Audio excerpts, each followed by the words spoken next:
സംസ്ഥാനം എന്ന രീതിയിൽ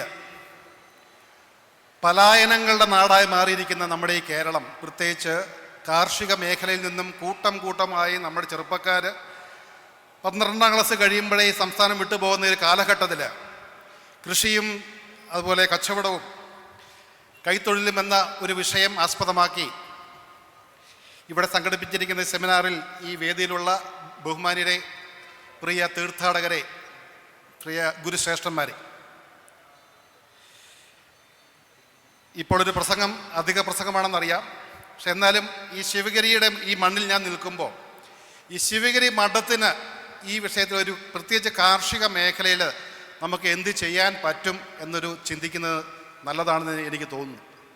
ഒരു കർഷകൻ എന്ന് പറയുമ്പോൾ നമ്മുടെ നാട്ടിലെ ചെറുപ്പക്കാരുടെ മനസ്സിൽ വരുന്ന രൂപമെന്ന് പറയുന്നത് ചെളിയിൽ ഇറങ്ങി നിന്ന് തോർത്ത് മുണ്ടും കൊടുത്ത് എന്നാൽ തോളിലൊരു തൂമ്പായും പിടിച്ച് നിൽക്കുന്ന ഒരു സാധു മനുഷ്യൻ. അവന് സമ്പത്തില്ല, സ്വത്തില്ല. അതുകൊണ്ട് തന്നെ ഒരു കൃഷിക്കാരൻ്റെ മകൻ കൃഷിയിലേക്ക് തിരിയുന്നില്ല. പക്ഷേ ഞാൻ ഈ സംസ്ഥാനത്ത് പല സ്ഥലങ്ങളിലും കാർഷിക സെമിനാറുകളിലും പല മാധ്യമങ്ങൾ സംഘടിപ്പിക്കുന്ന പരിപാടികളിലും പങ്കെടുക്കുമ്പോൾ വളരെ നല്ല രീതിയിൽ കൃഷി ചെയ്യുന്ന ധാരാളം ചെറുപ്പക്കാർ 3-4 വർഷം കൊണ്ട് ധാരാളം സമ്പത്ത് സമ്പാദിച്ച് ആഡംബര കാറുകൾ ഓടിച്ചു നടക്കുന്ന കൃഷിക്കാരെ ഞാൻ കാണാറുണ്ട്. പ്രശ്നം എന്താ വെച്ചാൽ നമ്മുടെ മാധ്യമങ്ങൾ കാർഷിക മേഖലയെക്കുറിച്ച് പറയുന്നത് ഒരു കൃഷിക്കാരൻ ആത്മഹത്യ ചെയ്യുമ്പോഴോ അല്ലെങ്കിൽ ഒരു കൃഷിക്കാരനെ ആന ചവിട്ടിക്കൊല്ലുമ്പോഴോ ഒക്കെയാണ്. ഈ ഒരു പോസിറ്റിവിറ്റി, നല്ല രീതിയിൽ കൃഷി ചെയ്യുന്നവരെ നമ്മൾ പ്രൊജക്റ്റ് ചെയ്യുന്നില്ല. അതുകൊണ്ട് തന്നെ നമ്മുടെ യുവജനങ്ങൾ കൃഷിയിലെ ഇന്ന് ഇൻഫ്ലുവൻസർമാരുടെ കാര്യമാണ്. നിനക്ക് ആരാകണം ചോദിച്ചാൽ പാട്ടുകാരനാകണം, അല്ലെങ്കിൽ ഒരു സിനിമാ നടനാകണം, അല്ലെങ്കിൽ ഒരു എഞ്ചിനീയർ ആകണം, ഡോക്ടറാകണം. ആരും കൃഷിക്കാരനാകണമെന്ന് പറയുന്നില്ല. കാരണം കൃഷിക്ക് ഗ്ലാമറില്ല. അപ്പം നമ്മൾ എന്താ ചെയ്യേണ്ടത്?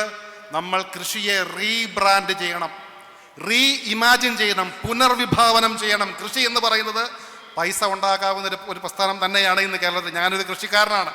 എൻ്റെ അനുഭവത്തിൽ ഞാൻ പറയുന്നത്, ഞാൻ IT മേഖലയിൽ 14 വർഷം ജോലി ചെയ്ത് കേരളത്തും വിദേശത്തും സ്വിറ്റ്സർലൻഡിലൊക്കെ ജോലി കഴിഞ്ഞിട്ട് കൃഷിയിലേക്ക് തിരിഞ്ഞ ഒരു വ്യക്തിയാണ്. ഒരു കാര്യം മാത്രം പറഞ്ഞ് നിർത്തിക്കോളാം. നമ്മുടെ ഈ നാട്ടിൽ കൃഷിക്കാരന് അവൻ്റെ ഉൽപ്പന്നങ്ങൾക്ക് വില കിട്ടും. നമ്മൾ പറയുന്നത് കാർഷിക മേഖലയിൽ വിലയില്ല എന്ന് പറയുന്നത്. ഏതെങ്കിലും ഒരു കടയിൽ നിന്ന് വില കുറച്ച് ഏതെങ്കിലും ഒരു കാർഷിക ഉൽപ്പന്നം നമുക്ക് മേടിക്കാൻ പറ്റുമോ? എൻ്റെ പറമ്പിൽ ഞാൻ കരിക്ക് വിൽക്കുന്നത് തമിഴ്നാട്ടിൽ 15 രൂപയ്ക്കാണ്. അതേ കരിക്ക് ഞാൻ ഹൈവേ പോയി മേടിച്ചാൽ 55 രൂപയാണ്. 40 രൂപയാണ് മാർജിന്. അതെവിടെ പോകുന്നു? മിഡിൽമെൻ കൊണ്ടുപോകുന്നു. സർക്കാർ സംഭരണം ശരിയാക്കിയാൽ ഈ എത്രയോ കോടി രൂപകൾ നമ്മൾ റിസർച്ചിൽ കൊണ്ടുപോയി വിടുന്നു. അതിൻ്റെ ഒരു പകുതി തുക സംഭരണങ്ങൾക്കും വിപണനക്കും മൂല്യവർദ്ധിത വ്യവസായങ്ങൾക്കും.